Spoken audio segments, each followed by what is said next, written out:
How's it going? My name's Ian, and today I'm going to be talking about failing upwards and my experience with it. Because the past few months, it's something that's really been on my mind, especially after I had an apartment fire where I lost everything.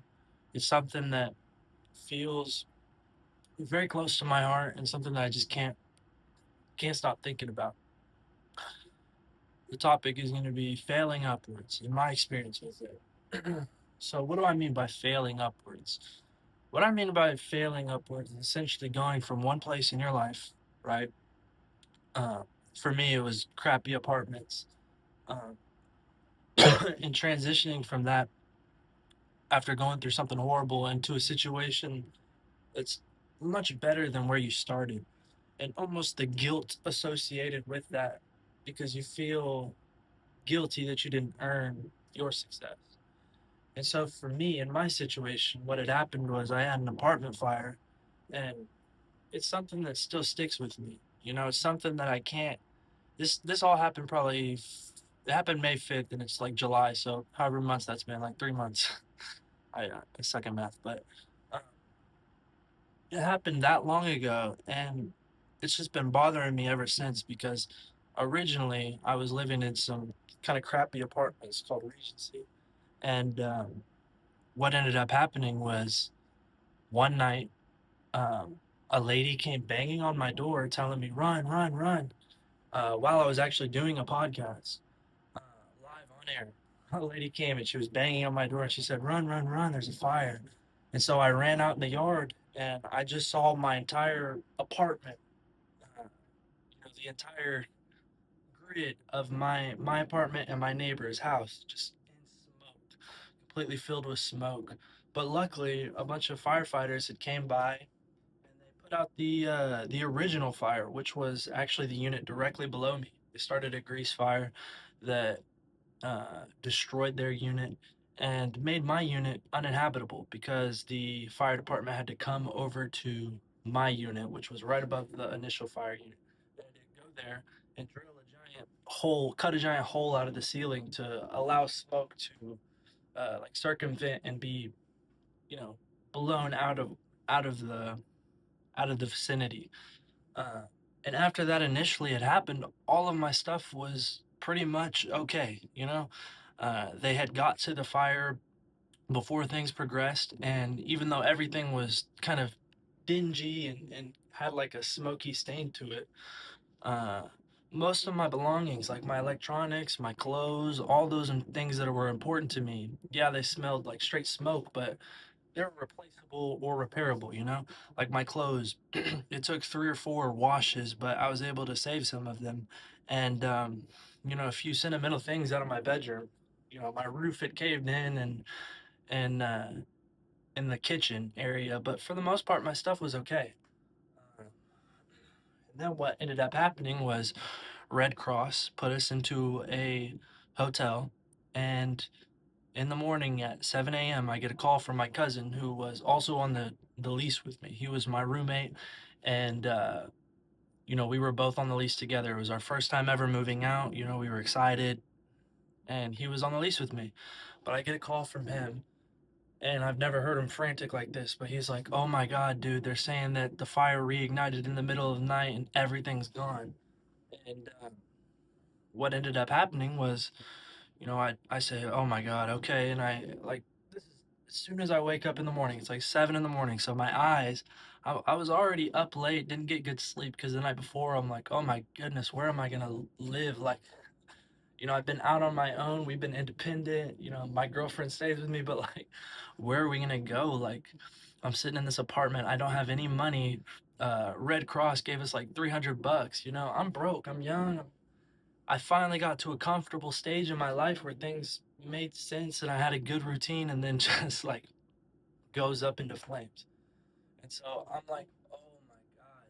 And so now it's 7 in the morning and me and my girlfriend, we leave the hotel and we get in our car and we drive right over there. And once we get there, um, we just we see our entire unit pretty much charred. And this is like, keep in mind, this is like 7 in the morning. So we see our entire unit charred and like three different units right beside us completely charred. And as we're pulling up, we park and we're walking up to our unit's general area, and you can see throughout the yard, there's like a courtyard area. Throughout the yard, there's like bits and pieces of my CDs and my belongings. My living room is like just bits and pieces of my life are strewn about throughout this courtyard. And I just felt so demoralized and so crushed because everything that I had, all of my possessions, I had gone through that initial, like, oh my God. And then the fire department came quick enough and saved the day just for the next morning it to all go back up into flames and to lose everything. And it was just the lowest, just worst point in my life. And I just felt so discouraged and down. And we had lost literally everything.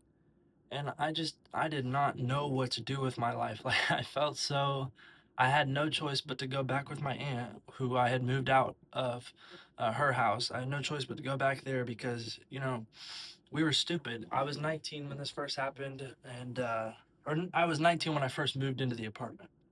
And um we were there for not even a full year yet before everything went up into flames, and I was very stupid. I didn't have renter's insurance. And it's like the cheapest insurance you can get. It's so dumb. Anybody that's watching this, if you do not have renter's insurance, get renter's insurance. It's literally the cheapest thing.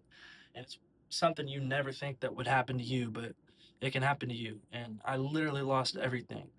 And so over the course of the next month, my family set up a GoFundMe for me, and it ended up getting, about $4,000, which was, genuinely just so helpful and amazing in getting me back on my feet, back into some sort of like normalcy.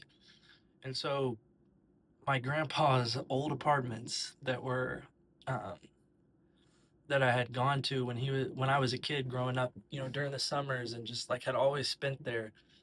Uh, my aunt called them up, and every time I had looked online at these apartments, they were like 1,400, 1,300 for a one bed, one bath, just out of my price range, because my price range was probably like 1,000, 1,100, somewhere in there for per month, based on how much money I made. And me and my girlfriend were going to be moving in for the first time after all this because we were pretty much already living with each other for the past like year, but we decided to move in with each other, and that $4,000 helped me pretty much get into these childhood apartments that my grandpa used to live in that are super nice, and that I just my like I was saying, I get caught off track. I have ADHD, but my aunt, she called up and she found a unit that was available for 1,090 a month, and it was a one bed, one bath, third story, vaulted ceilings. And it's just a beautiful unit, like the apartments and just the entire environment.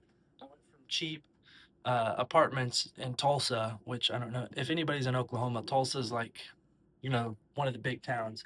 I went from there to Broken Arrow, which is like my family's hometown where I grew up and where all my family lives. But it's a little more bougie, kind of like, suburban people at Target type of vibe, right? So I got these apartments, and just they're like my dream apartments, right? And there's just something always in the back of my mind after all of this that almost feels like robbed of an accomplishment, Not even robbed of an accomplishment, but just not like I didn't earn it, you know? Like when you just have something given to you like that, there's a certain part of me that almost feels guilty for going from a bad area and being privileged enough to have family help me out and get me into something, so nice.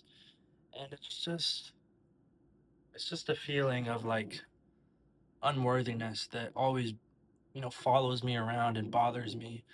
And it's something that I wanted to just kind of get off my chest and talk about and kind of just bring light to. It's something that comes up all the time, and like I'll have fires and stuff, and like even look, even just now, I'm talking about this whole situation with the fire. Even just now, I looked up and I see this pin. It's fine, and this thing is like burnt up, and there's like a fire. It's like a trash can with fire. It's ridiculous. You know what I mean? So like little things like this just pop up, and it's just it's a weird feeling, you know. It's a weird feeling, and I want to get over it, but I don't know how.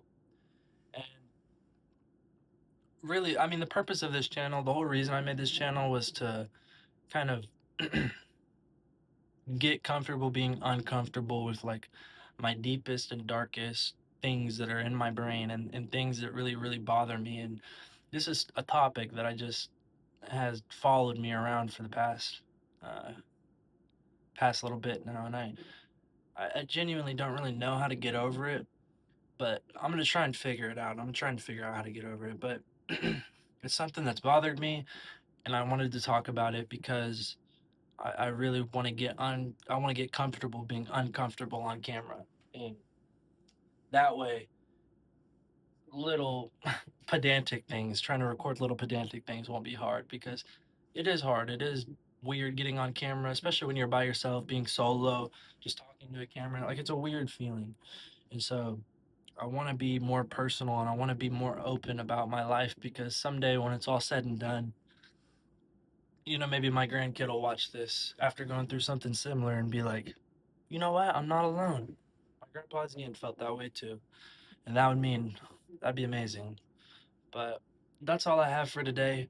I wanted to share that with you guys. And if you guys have ever been through anything similar or have any words of advice, feel free to comment below, share them, and I'll talk to anybody that is down and out and needs somebody to talk to because I'm right there with you, buddy. This stuff is hard and life just keeps on keeping on. And it just, even when something terrible happens, it never stops and gives you a chance to recuperate. You just have to figure out how to keep going as it's spinning. You have to figure out how to jump on board as it's spinning. But yeah, I don't really know what I'm saying. I'm here talking. So if anybody if anybody feels anything similar, let me know. See you.